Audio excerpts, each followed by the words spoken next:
তো first of all কেমন আছো? এই চলছে, ভালো আছি। সবাইকে শুভ বিজয়া। অনেক দিন আগে কথা হয়েছিল টক শো নিয়ে, তো ফাইনালি আজকে স্টার্ট হচ্ছে। তো একদম কেমন লাগছে? খুব এক্সাইটেড। আচ্ছা, আমরা সবাই জানি তোমার প্রোডাকশন হাউস, আগে আমি সবাই জানি কি ডিএস প্রোডাকশন হাউসকে সবাই চেনে। তো এই যে জার্নি, এটা নিয়ে আগে প্রথম আমি জানবো, এটা কবে ওপেনিং হয়েছিল? দেখো, প্রত্যেকের মানুষের মধ্যেই একটা সুপ্ত আশা থাকে, তাই না? যে নিজস্ব প্রোডাকশন, আর প্রোডাকশন মানে শুধু নিজস্ব নয়, টিম।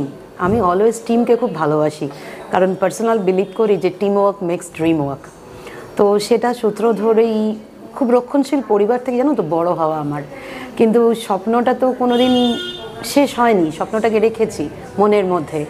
সুযোগের অপেক্ষায় ছিলাম, তো সবার সহযোগিতা, নিজস্ব স্বপ্ন পূরণ করা, সেটা সূত্রেই আমার মনে হলো যে একটা প্ল্যাটফর্ম দরকার, যেখান থেকে মানুষের পাশে আমি দাঁড়াতে পারবো।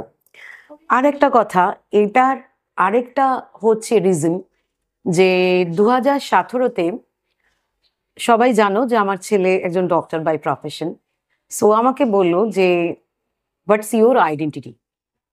তাই আমি বললাম, সত্যি তো, আইডেন্টিটি শুধু তো মা, মেয়ে বা দিদি এগুলো তো নয়। ও আইডেন্টিটি দেখতে চায় না, ও দেখতে চেয়েছিল শর্মিষ্ঠা ব্যানার্জির কি আলাদা আইডেন্টিটি।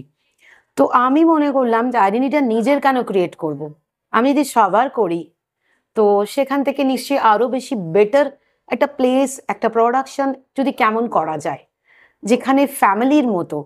যে প্রোডাকশন মানেই যে স্যার ম্যাম ওরকম নয়, অ্যাজ এ মম, মায়ের যে স্পর্শ, সেই মায়ের স্পর্শ, তাদের যে স্পিরিট, তাদের যে প্যাশন, সেই প্যাশন থেকে ডিএস প্রোডাকশনের জন্ম।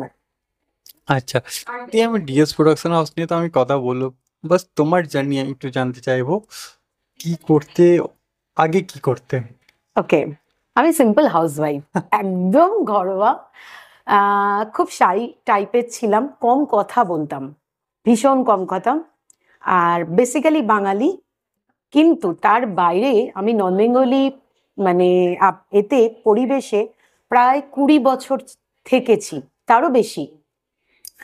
তো ওদের মধ্যে থেকে থেকে আমি দেখেছি যে ওয়ার্ক কালচার, নিজেকে প্রফেশনাল হিসেবে তৈরি করা, নিজের সময়টাকে নষ্ট না করে, কেন লাইফটা শর্ট অ্যান্ড ওয়ান, সেই শর্ট অ্যান্ড ওয়ান লাইফকে যদি ইউটিলাইজ করা যায়, মানুষের পাশে দাঁড়ানো যায়, কিছু ভালো কিছু করা যায়। কারণ আমি যখন থাকবো না, হয়তো বাড়ির কিছু লোক আমায় মনে রাখবে, অবভিয়াসলি সেটা রাখে, স্বাভাবিক সেটা। কিন্তু আমি ওটার জন্য মনে হয় না যে আমার তার বাইরে আরো কিছু করতে চাই। তো সেই যে বললাম যে স্বপ্নটা তো ছিল, আর স্বপ্নটা পূরণ করতে গিয়ে অনেক আপস এন্ড ডাউন হয়েছে। বাট স্ট্রাগল বলো, ড্রিম বলো, প্যাশন বলো, বিলিভ বলো নিজের ওপর, yes I can do this, সেটা থেকে কোনোদিন সরিনি। কারণ আমি পার্সোনালি বিলিভ করি যে people always tell you the risk, but an entrepreneur can see the reward. তো সেটার জন্য আজও ডিএস প্রোডাকশন কাজ করে চলেছে। আর স্টার্টিং লাইফটা তো একদম সিম্পল হাউসওয়াইফ থেকেই চলছে, এখনো আছি হাউসওয়াইফ সিম্পলি। বাট আমার, জানো তো, আমার ছেলে এখন রাইট নাও আমাকে বলে তুমি তো ডিজিটাল মম হয়ে গেছো, অল টাইম বিজি। তো বুঝতে পারছি একটু স্টেপ উঠেছি, পুরোটা এখনো ওঠেনি, জার্নি বাকি আছে অনেক। আশা রাখছি যে আরো এই যে প্রোডাকশনটাকে মানুষের ভরসার যোগ্য আরো বেশি করে করতে পারবো। আচ্ছা, তো এখন রিসেন্টলি শুনছিলাম ডিএস প্রোডাকশনের নাম নিয়ে কিছু কথা চলছিল, ওটা নিয়ে কি একটু বলবে? হ্যাঁ, ডিএস প্রোডাকশন মানে হচ্ছে ডাবল স্পিড প্রোডাকশন। ডাবল স্পিডের নামটা এই হিসেবে দেওয়া রয়েছে, মানুষ প্রত্যেকেই দেখো একটা না কমফোর্ট জোন খোঁজে, বাট তুমি তখনই গ্রো করতে পারবে যখন তুমি কমফোর্ট জোন ছেড়ে বাইরে আসবে। আজ আমার ট্রান্সফরমেশন হয়েছে, কারণ আমি এমন একটা পরিবারে, হ্যাঁ, আমার বাবা হাওড়ার ফার্স্ট প্লেয়ার ছিল যে ওয়ারি ক্লাবকে রিপ্রেজেন্ট করে। তো হাজবেন্ড ক্রিকেট প্লেয়ার, জুনিয়র, ছেলে ডাক্তার, তাদের আলাদা আলাদা পরিচিতি আছে। তো আমার কিসের পরিচিতি, আমার আইডেন্টিটি। তো সেটার জন্যই ডিএস প্রোডাকশনকে এমন একটা নাম দিতে চেয়েছিলাম, যেই জায়গাটা থেকে লোকে ভরসা করতে পারে, একটা বিশ্বাসযোগ্য। যে ইন্ডাস্ট্রিতে অনেক প্রোডাকশন আছে, আমি কারোরই সম্বন্ধে কিছু বলার অধিকার আমার নয়, সেটা আমি বলবো না অ্যাজ এ অর্গানাইজার হিসাবে, কিন্তু এইটুকুনি বলতে পারি এই প্রোডাকশন ভরসার যোগ্য। অ্যাজ এ মাদার যেমন তার সন্তানকে ছোট্ট থেকে, বাচ্চা যখন জন্ম নেয় চলতে পারে না, কিন্তু তার মায়ের বাবার প্যারেন্টসের সেই সাহায্য নিয়েই সে শেখে, তার জার্নি স্টার্ট হয়। এখানেও তাই সেম, যে আমরাও চেয়েছি বা চাইছি যে এই প্রোডাকশনও যেন ঠিক সেইভাবেই গ্রো করে। মানুষ বলবে, অনেকের কাছে শুনতে পাই ডিএস প্রোডাকশন ভরসার যোগ্য, সেই জায়গায় রেখেছি, তো সেটা নিয়ে জার্নি চলছে। আচ্ছা, তো দিদি তোমার ডিএস প্রোডাকশনের টিমে যদি কথা বলি, তো টিম কতজন কাজ করছে? টিমে এই মুহূর্তে অনেকজন আছে যারা ভালোবাসার হাত বাড়িয়ে দিয়েছে। আর আমি তো স্টার্টিংয়েই বলেছি যে team works make dream work, একার দ্বারা কিছু হয় না প্রোডাকশনে। আমার মতই লাস্ট কথা এরকম কখনো নয়। টিমে এই মুহূর্তে 5 থেকে 6 জন আছে যারা এখানে খুব ভালোভাবে তাদের সাপোর্ট দিচ্ছে, তাদের মতামত দিচ্ছে, তাদেরকে অ্যাডভাইস, এবং ওগুলো প্রত্যেকের আমি শুনবো, কারণ মানুষ মাত্রই আমি আলটিমেট নই, আমারও মিস্টেক হতে পারে। তো আমি এই জন্য সবার কথাকে প্রাধান্য দিয়ে থাকি, সবার মতটা শুনে তারপর ডিসিশন নিই যে আমি কি করতে চলেছি।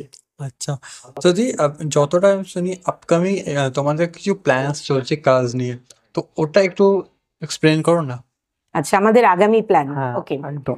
সো আমাদের আগামী যে প্ল্যানটা রয়েছে, কামিং 14ই ডিসেম্বর মানে 14 ডিসেম্বর প্রথম হতে চলেছে কলকাতার বুকে, হাওড়া শহরে DS production present the celebrity award and mega ramp show season 3। এখানে যে মানে আমরা কিন্তু সবাইকে সুযোগ দিতে চাই। এখানে বয়স, সাইজ কোনো ম্যাটার করে না।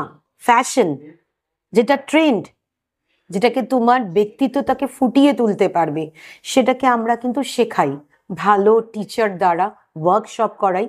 এখানে আমি কিন্তু সিজন 3 মানে বুঝতেই পারছো যে বছর পর বছর, তো এটাকে আমি আরেকটা লেভেলে নিয়ে যেতে চলেছি। প্লাস যেহেতু হাওড়াটা আমার জন্মভূমি, আমার বড় হয়ে ওঠা, আমার বিবাহিত জীবন ওখানে, হাজবেন্ডও ওখানকার, সবই।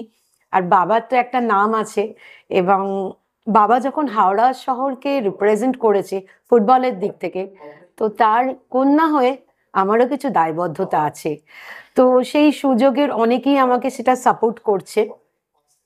তোমরাও জানতে পারবে যারা আমাকে সাপোর্ট করছে, অনেকেই যে আমাকে অ্যাডভাইস করেছে যে এখানে করো।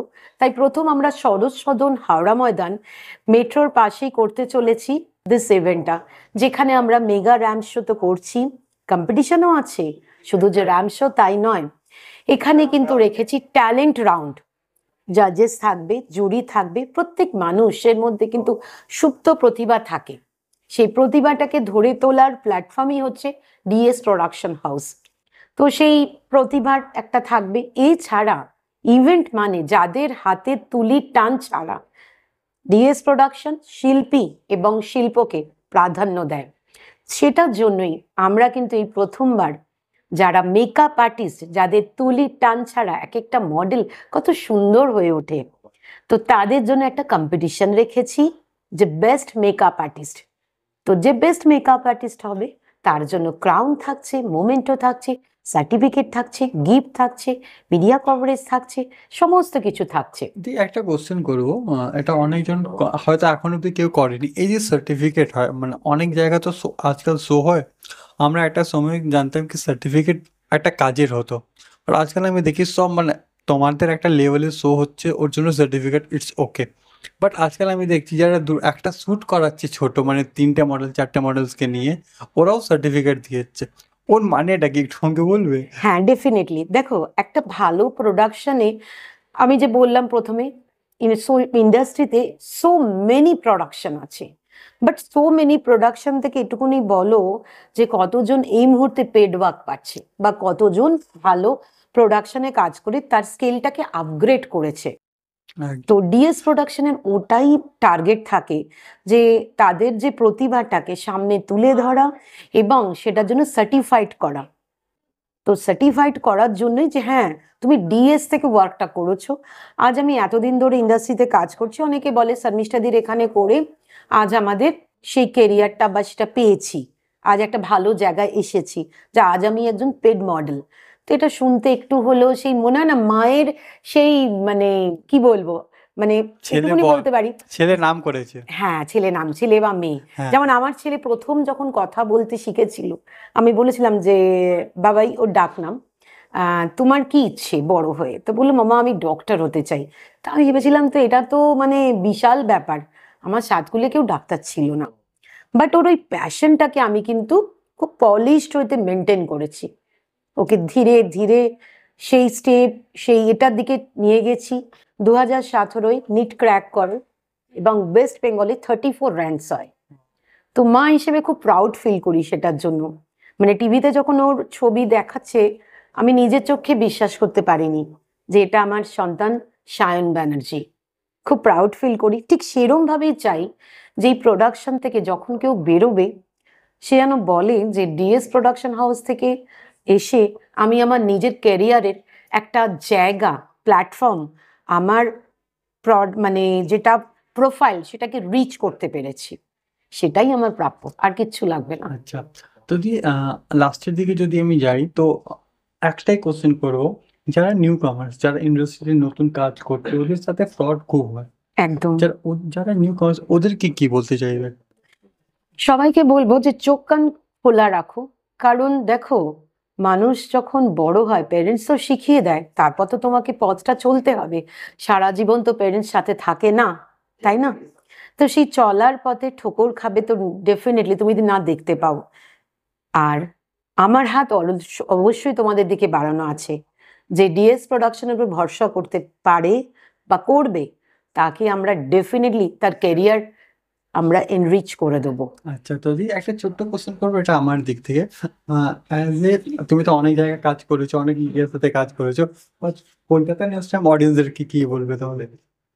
আচ্ছা, কলকাতার মডেলসের, হ্যাঁ না, কলকাতা নিউজ টাইম অডিয়েন্স। ওকে ওকে ওকে। এটা তোমার সাথে আমার আলাপ হয়েছিল, আমার আই থিঙ্ক মনে হয় O2 আমার সিজন 2-তে, হ্যাঁ। রাইট? তোমাদের কভারেজ আমি দেখেছিলাম, খুব ভালো লেগেছিল।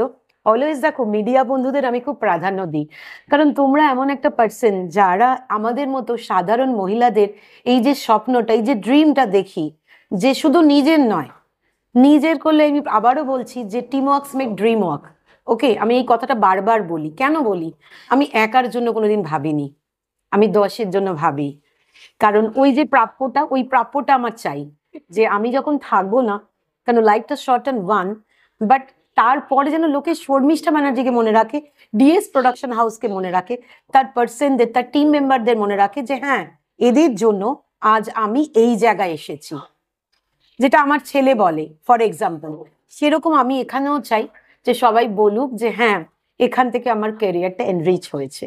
বাস এটাই পাওনা, আর কিচ্ছু লাগবে না। থ্যাংক ইউ দি, খুব ভালো লাগলো। খুব তাড়াতাড়ি আবার দেখা হচ্ছে ডিসেম্বর একদম। 14 তারিখে। Thank you. নমস্কার। কেমন চলবে?